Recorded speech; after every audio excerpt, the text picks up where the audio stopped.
After 3 days of relentless battle, the Polish forces at Wizna were nearly spent. German engineers, backed by roaring artillery and the grinding advance of tanks, had shattered their defensive line. One by one, the bunkers fell, until only 2 remained. Inside, the last defenders clung to their rifles, their world reduced to concrete, smoke, and the screams of the wounded. They held off 40,000 Germans for nearly 3 days with just 700 men. But time was running out. Many had fallen. Others were dragged away as POWs. The survivors counted their last bullets. Then came the ultimatum. The Wehrmacht's General Heinz Guderian's voice crackled through the smoke. Surrender, or the captured Poles would be executed. Silence. The bunker shuddered as another shell exploded nearby. Eyes turned to their commander, Wladyslaw Raginis. The walls trembled. Dust rained down. Outside, the Germans were waiting. Raginis straightened his back. Poland would not fall while he still drew breath.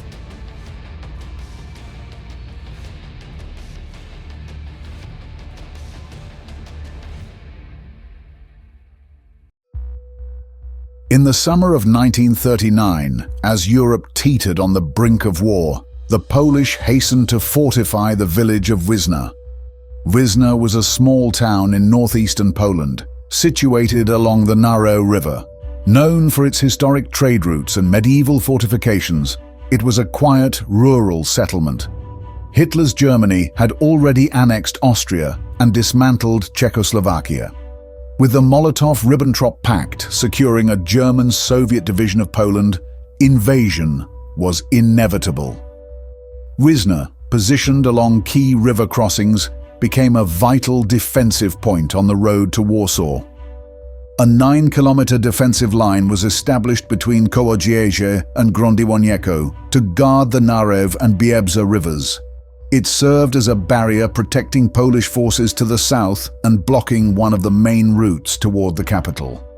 It was defended by the Polish Independent Operational Group Narew, tasked with protecting the northern approaches to the capital. The site was strategically chosen because it sat on high ground, providing a clear vantage point over the surrounding swampy valley, making enemy advances more difficult. Construction of the defensive fortifications at Wizna began in June, only months before the war. Of the 60 planned bunkers, 16 were finished by September. Some were heavy concrete fortifications with reinforced steel cupolas, armed with machine guns and anti-tank artillery. Others were hastily built pillboxes protected by sandbags. Trenches, barbed wire, and landmines added extra defenses. Though not all bunkers were ready, the defensive line was strong, designed to withstand even the heaviest artillery. And Captain Wladyslaw Raginis would helm these defenses. Raginis, from a landowning family, had served with the elite Border Protection Corps, tasked with securing Poland's borders. Trained in military, police, and border patrol tactics, Raginis joined the Polish Army's Independent Operational Group Narew in early 1939. By summer, he was assigned to Osowiec Fortress near the East Prussia border, where he took command of the troops defending Wizna. He would command just 900 infantry, armed with 6 76mm guns, 42 machine guns, and 2 anti-tank rifles. Unaware of the overwhelming odds, they would soon make a stand so lopsided that it would be remembered as Poland's Thermopylae, a reference to the hundreds of Spartan Greeks who took on hundreds of thousands of Persians.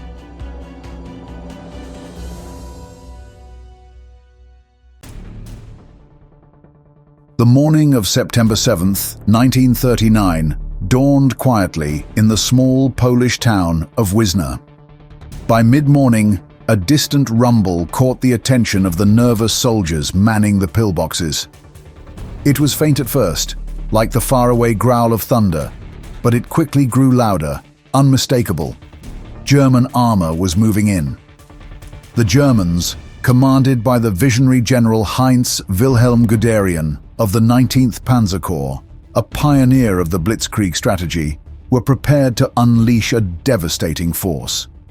Guderian, instrumental in shaping the Panzer Division, led 42,000 men into battle, supported by 350 tanks, 108 howitzers, 58 artillery pieces, 195 anti-tank guns, 108 mortars, 188 grenade launchers, 288 heavy machine guns, and 689 light machine guns.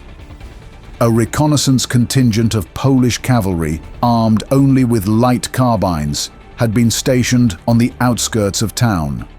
They were the first to see the massive German forces rolling through the fields and forests, their tanks advancing relentlessly toward the narrow river. The cavalrymen knew instantly that they were no match for the oncoming German armored columns. They raced back across the river, urgent messages relayed to the main force. The war had come to Wizna. The Germans wasted no time. The town was quickly overwhelmed, and the tanks pushed forward. As the tanks approached the bridge, Polish engineers crouching low near the riverbank exchanged quick, tense glances. Their fingers hovered over the detonators. The tanks were getting closer, too close. With a final nod, the signal was given. The explosion shattered the silence, a deafening crack that split the air as the bridge over the Naru erupted into flames. German tanks skidded to a halt, their path blocked by twisted steel and smoke. The Polish engineers didn't wait to watch. Immediately, they disappeared into the brush, knowing they had stalled their enemy, but the delay was only temporary. The Germans would find another way across. They always did. The next morning, on September 8th, the Germans, uncertain of the Polish defenses, dispatched reconnaissance planes to scout the area. From the air, they could see the series of trenches and bunkers stretching from Wizna to Krupiki, 4 miles away. But they had no idea how many men were defending the positions. They would learn soon enough, at the cost of German blood and steel. The Polish forces, meanwhile, were bracing for the inevitable assault.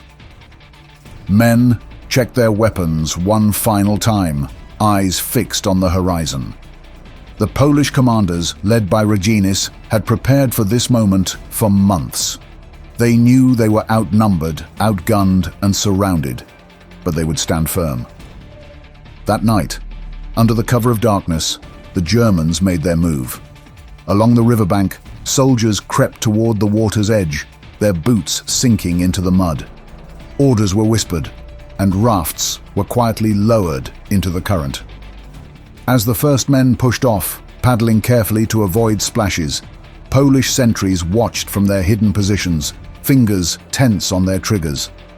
The first German attempt to cross the Naru had begun.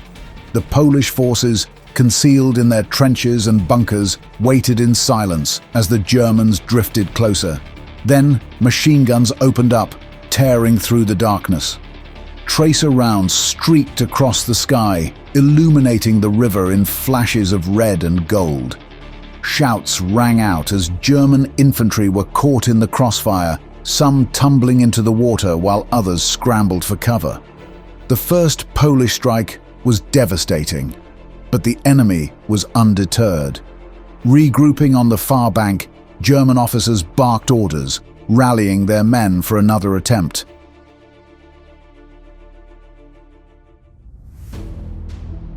The next day, on September 9th, the defenders of Wizna were greeted not by the first light of day, but by the sonic thunder of German bombers. A swarm of aircraft appeared overhead, their engines roaring as they dove toward the Polish positions.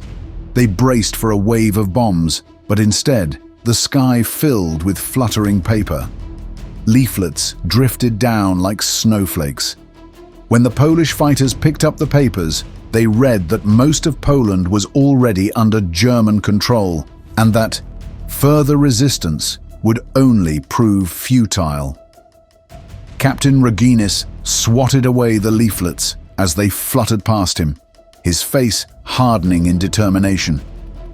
He didn't need to read the words to know the truth.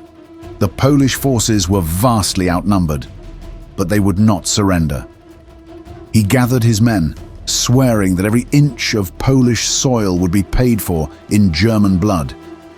As the afternoon wore on, the Germans increased their efforts. German artillery joined with the bombardment, sending shells crashing into Polish positions. The ground shook with each impact. Raginis and his men held firm, but the weight of the German onslaught was beginning to take its toll. The relentless barrage had created the opening the Germans needed. By early evening, the German infantry had started to push forward, using the cover of smoke to advance.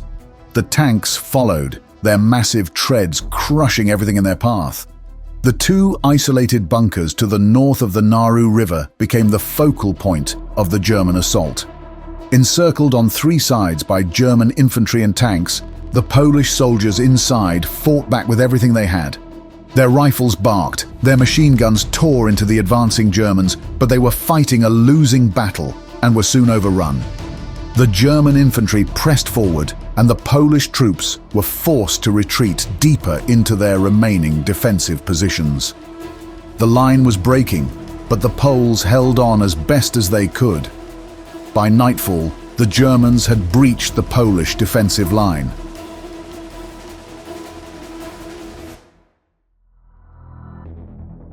As the battle dragged on late into its second day, the Germans had cut off all escape routes, and there was no hope of reinforcement. The 135th Infantry Regiment, which constituted the reserves of both Osowiec and Wizna, had been ordered to withdraw to Warsaw days earlier. The Polish soldiers, once confident and determined, now faced the grim reality of their isolation. The German infantry, supported by tanks, continued to pour across the battlefield, advancing on the Polish positions. The German artillery opened fire once again, pounding the remaining bunkers and positions. By the morning of September 10th, the Germans had initiated ceasefire negotiations. They offered the Poles the chance to bury their fallen and discuss terms of surrender. General Guderian, seeking to end the resistance, threatened the Polish commander, warning that the German forces would execute the POWs if the remaining defenders did not surrender. Raginis knew the moment of decision had arrived. The choice was clear: continue fighting, delaying the inevitable for only a few hours, or surrender to save his men. He looked over his battered soldiers. They had fought bravely, but their ammunition was nearly gone and German tanks were closing in. Surrendering was the only way to preserve the lives of those left. He watched his soldiers, battered but resolute, file out of the bunker and march toward the German lines. Their honor remained intact. They held the line as long as they could. But Raginis would not surrender. He would end it on his own terms. With a final glance at his men, he pulled the pin from a grenade, pressing it tightly right under his chin. A final statement that no enemy could ever break his spirit. The blast tore through him, ending his life on his own terms.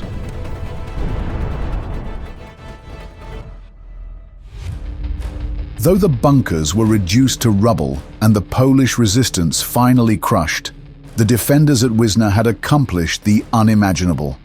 They had held off the German advance for 3 vital days. Of the 720 soldiers who fought, only around 70 survived. A staggering loss that highlighted the overwhelming odds they faced. The Germans, despite their superior numbers and firepower, had suffered the destruction of at least 10 tanks and numerous armored vehicles. Meanwhile, official Wehrmacht reports claimed merely several dozen casualties. After the fall of the Polish resistance at Wizna, the Germans advanced, breaking through Polish lines and securing key positions. Poland would eventually fall weeks later. Regardless, this courageous stand would be etched into history, remembered as Poland's Thermopylae, a defiant and heroic fight against impossible odds.